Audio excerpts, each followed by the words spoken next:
Hi guys, ayan, kumusta po sa inyong lahat?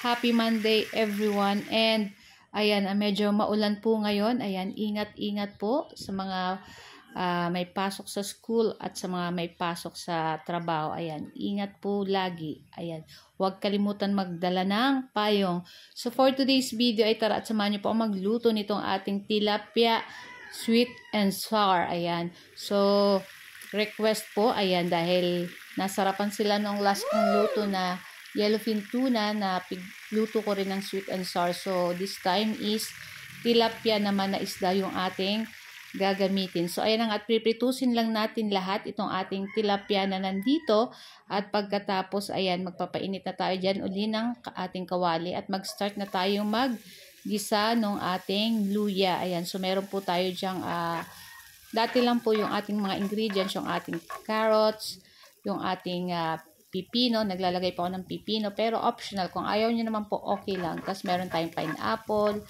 Syempre, meron tayong bell pepper. Ayan. So, ayan na, at nagisa na tayo dyan ng ating luya. At pagkatapos, isunod na rin natin dyan yung ating bawang.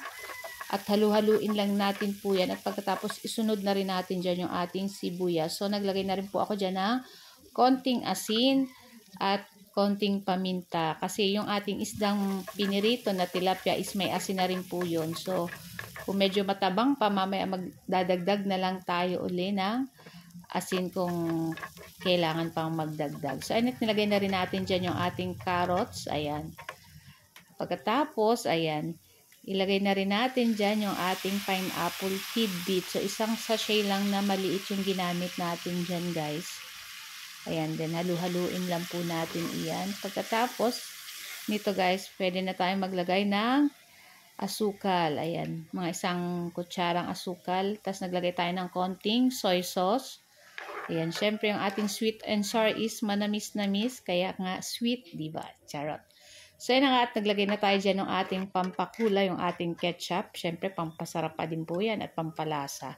At pagkatapos naglagay na tayo dyan ng tinunaw na cornstarch sa tubig. Ayan, para pampalapot dito sa ating sweet and sour na sauce. Ayan, halu-haluin lang natin at maglalagay po tayo dyan ng tubig. Ayan, estimate nyo na lang po kung gaano karami. Ayan, pagkatapos, ayan, kumukulo na, ilagay na natin dyan yung ating pipino.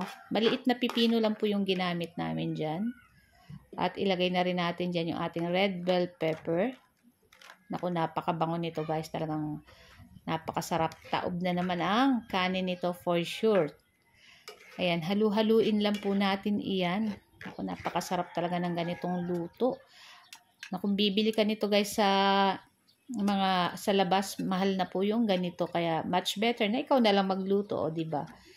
Marami pa ang makakakain. So ayan na nga, at nilagay na natin dyan yung ating piniritong tilapia.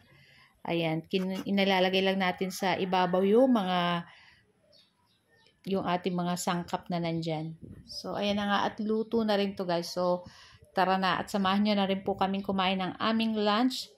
Itong ating tilapia sweet and sour. Ayan. So guys, ito lang po ang aming video today, at sana po ay nag-enjoy kayo. Huwag niyo po sanang kalimutan mag-like, comment, at pa-share po ng ating video. Thank you for watching. Ciao!